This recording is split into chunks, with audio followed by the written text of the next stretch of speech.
Hi all. இது வந்து அனு 24 கிச்சனோட first vlog. இது எதோட vlogன்னா, ஒரு மியூசியம் ரிலேட்டடான vlog. பழைய கால மக்களோட வாழ்க்கையெல்லாம் வந்து ஸ்டோரீஸாக கேட்குறவங்க, அப்புறம் வரலாறு ரொம்ப பிடிச்சவங்க, பழமைகளை விரும்ப எல்லாருக்குமே இந்த வீடியோஸ் வந்து கண்டிப்பாக ரொம்ப பிடிக்கும். ஃபுல்லாக பாருங்கள். நிறைய கிளிப்ஸ் வந்து என்னால் முடிஞ்ச அளவு கவர் பண்ணி ஆட் பண்ணியிருக்கேன். நீங்கள் கேரளாவுக்கு ட்ரிப் வந்தீங்கன்னா, கொச்சியில் இருக்க இந்த மியூசியம் கண்டிப்பாக விசிட் பண்ணி பாருங்கள். ஒன் டே ஃபுல்லாக எடுத்துக்கிட்டாலும் பத்தாது, அவ்வளோ பொருட்கள் இருக்குது பார்க்குறக்கு. இந்த பில்டிங் வந்து ரீசெண்டாக ஒரு 17 வருஷத்துக்கு முன்னாடி தான் கட்டியிருக்காங்க. ஆனால் அதோட தோற்றம் வந்து பார்த்திங்கன்னா, ஒரு 300, 400 வருஷத்துக்கு முன்னாடி பழமையாக ஒரு பில்டிங் இருந்தால் எப்படி இருக்குமோ அந்த மாதிரி தான் இருந்தது. அந்த பில்டிங்கில் இருக்க ஒவ்வொரு படிக்கட்டு, மேற்கூரை இது எல்லாமே வந்து ஆச்சரியமாக பார்க்க வேண்டிய விஷயங்கள் என்னென்னா, ஒரு 300 வருஷத்துக்கு முன்னாடி கட்டப்பட்ட கோவில்கள், அதே மாதிரி அந்த காலத்தில் இருந்த பில்டிங்கெல்லாம் அதை இடிக்கும்போது அதுலேருந்து கலெக்ட் பண்ண கதவுகளும், அதுலேருந்து கலெக்ட் பண்ண படிக்கட்டுகள், மேல்கூரை அந்த மாதிரியான பொருட்கள் வச்சு இந்த பில்டிங்கை வந்து ரெடி பண்ணியிருக்காங்க. அதே மாதிரி இது எல்லா பொருளுமே ஒரே ஒரு ஆள் வந்து அவங்களோட 40 வருஷத்தோட கலெக்ஷன்ஸ் தான் இது எல்லாமே. அவங்களோட ஆர்வம் தான் இவ்வளோ பொருட்கள் அவங்க வந்து தனி மனிதனாக கலெக்ட் பண்ணது. இது எல்லாமே அவங்க சொந்தமாக. இது வந்து கேரளாவோட ட்ரெடிஷ்னல் தெய்யம்னு சொல்லுவாங்க. அவங்களோட அந்த ட்ரெடிஷ்னல் ட்ரெஸ்ஸை வந்து டிஸ்ப்ளே பண்ணி வச்சுருந்தாங்க அதுக்குள்ளே. 200, 300 வருஷம் பழக்கம் உள்ள விளக்குகள், டார்ச் லைட்டு, ஃபேன் எல்லாம் அங்கே இருந்தது. இப்போ வந்து நம்மளுக்கு நிறைய டெக்னாலஜிஸ்லாம் வந்துடுச்சு. இப்போ இந்த பொருட்கள்லாம் இருக்கிறது வந்து நம்மளுக்கு பெருசாக அதிசயமாக தெரிய மாட்டேங்குது. ஆனால் 200, 300 வருஷத்துக்கு முன்னாடி இதெல்லாம் பயன்படுத்தியிருக்காங்கன்னு நினைக்கும்போது அவ்வளோ ஒரு ஆச்சரியமாக இருக்குது. ஏன்னா அன்னைக்கெலாம் வந்து எந்த ஒரு டெக்னாலஜி எதுவுமே கிடையாது. டார்ச் லைட்லாம் எப்படின்னா மண்ணெண்ணெய் விளக்கால் எரியிற மாதிரி டார்ச் லைட்டு, அதே மாதிரி ஃபேனு 1818 வந்து மண்ணெண்ணெயால் உபயோகிக்கிற ஃபேன்லாம் வந்து யூஸ் பண்ணியிருக்காங்க. அதெல்லாம் இந்த வீடியோவில் நான் ஆட் பண்ணியிருக்கேன், மறக்காமல் பாருங்கள்.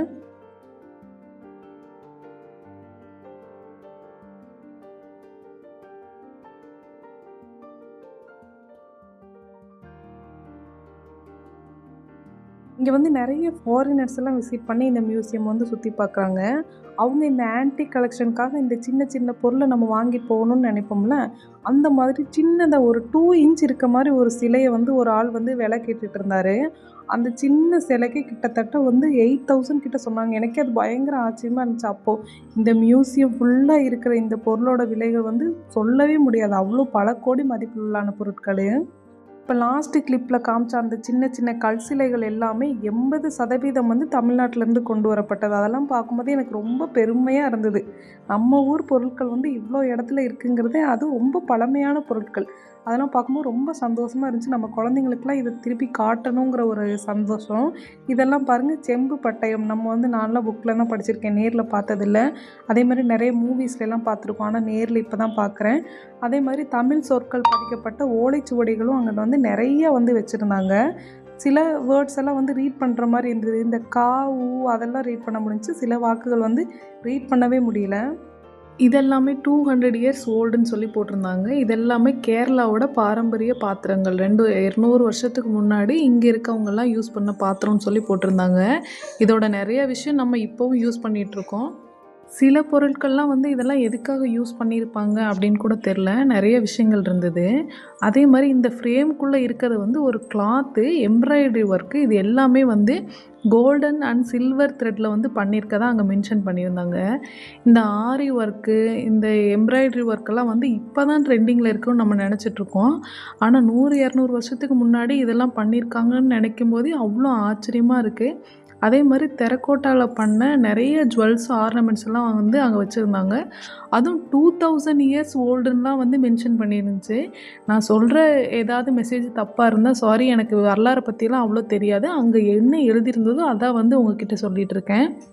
இங்கே ஹேங் பண்ணியிருக்க இந்த வால் பெயிண்டிங்ஸ் எல்லாம் பாருங்கள். இதெல்லாம் வந்து ஆயில் பெயிண்டிங்கில் வந்து பண்ணது அப்படின்னு சொல்லி ஒரு 150 வருஷத்துக்கு முன்னாடியே பண்ண ஆயில் பெயிண்டிங்குன்னு சொல்லி மென்ஷன் பண்ணியிருந்தாங்க. அவ்வளோ சூப்பராக இருந்தது. அப்போவே இதெல்லாமே வந்து இருந்திருக்கு. அதே மாதிரி செட்டிநாடோட உட்டன் பெயிண்டிங் வந்து அங்கே ஹேங் பண்ணியிருந்தாங்க. எவ்வளோ பர்ஃபெக்டாக இப்போவும் எவ்வளோ ஃப்ரெஷ்ஷாக இருக்குது பார்த்தீங்களா? நம்ம செட்டிநாடோட பெயிண்டிங், அது உட்டன் பெயிண்டிங், மரத்தில் பண்ண பெயிண்டிங்ஸ் அதெல்லாம். நம்ம பொருட்களை வந்து நம்ம ஊரில் இருந்து பார்க்குறத விட வேறு ஒரு கண்ட்ரிலேயோ வேறு ஒரு ஸ்டேட்லேயோ நம்ம இருக்கும்போது நம்ம நாட்டோட பொருட்களை பார்க்கும்போது அவ்வளோ ஒரு சந்தோஷம். ரொம்ப வந்து ஒரு பெருமையாக வந்து ஃபீல் ஆகுது. இங்கே நான் இங்கே கேரளாவில் வந்ததுக்கப்புறம் நம்ம பொருட்களை ஒரு இடத்துல பார்க்கும்போது எனக்கு அவ்வளோ சந்தோஷம். தமிழ்நாடு தமிழ்நாடு தமிழ்நாடுன்னு மென்ஷன் பண்ணி அங்கே நிறைய கல் சிலைகள் அந்த இதுன்னு சொல்லி நிறைய பொருட்கள் இருந்துச்சு. அதெல்லாம் பார்க்கும்போது எனக்கு ரொம்ப பெருமையாக இருந்தது. என்னோடய ஹஸ்பண்டை கூப்பிட்டு கூப்பிட்டு காமிச்சிட்டு இருந்தேன். ஒவ்வொன்றா பாருங்கள் எங்கள் ஊர்லேருந்து கொண்டு வந்திருக்காங்கன்னு சொல்லி சொல்லி காமிச்சிட்டு இருந்தேன் அவருக்கு. அதே மாதிரி இந்த சைனாலேருந்து கொண்டு வரப்பட்ட நிறைய செராமிக்ஸ் பாத்திரங்கள் அங்கே நிறைய இருந்தது. அதில் என்ன போட்டிருந்தாங்கன்னா 2000 வருஷத்துக்கு முன்னாடி இருந்தே சைனாக்கும் நமக்கும் வணிக தொடர்பு இருக்குதுன்னு சொல்லி போட்டிருந்தாங்க.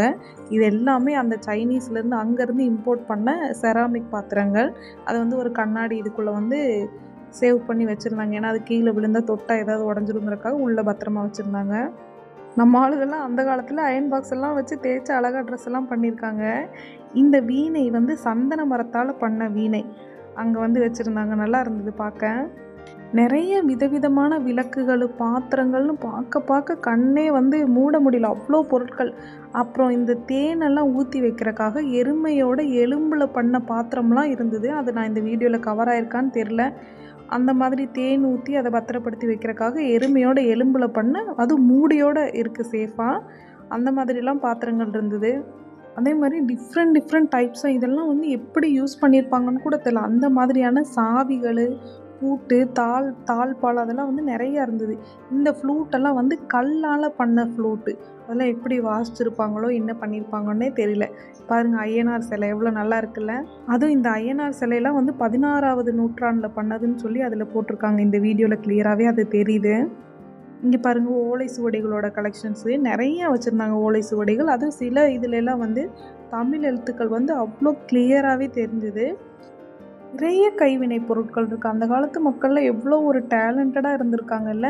அதே மாதிரி மரத்தால் செய்யப்பட்ட செருப்புகள், பெரியவங்கள்லேருந்து சின்ன பிள்ளைங்கள்லேருந்து எல்லாரோட செருப்புகள் இருந்தது. அதே மாதிரி நகைகளை பத்திரப்படுத்தி வைக்கிற பெட்டிகள் இதெல்லாம் நம்ம இப்போவும் யூஸ் பண்ணிகிட்ருக்கோம். ஆனால் அந்த காலத்துலேருந்தே இதெல்லாம் இருக்குது. தமிழ்நாடோட திங்ஸ் மட்டும் இல்லை, எல்லாவோட ஆன்டி கலெக்ஷன்ஸும் இருக்குது. மேக்ஸிமம் எவ்வளோ பொருட்களை இவங்களால் கலெக்ட் பண்ண முடியுதோ அவ்வளோ கலெக்ட் பண்ணி அந்த சின்ன பிளேஸாக இருந்தாலுமே சூப்பராக அரேஞ்ச் பண்ணி வச்சுருக்காங்க. நம்ம ஒரு 5 ஹவர்ஸ் எப்படி போகுதுன்னே தெரியாமல் கண்ணை மூடிட்டு அங்கே ஸ்பெண்ட் பண்ணலாம். அவ்வளோ ஒரு சுவாரஸ்யமாக போகும்.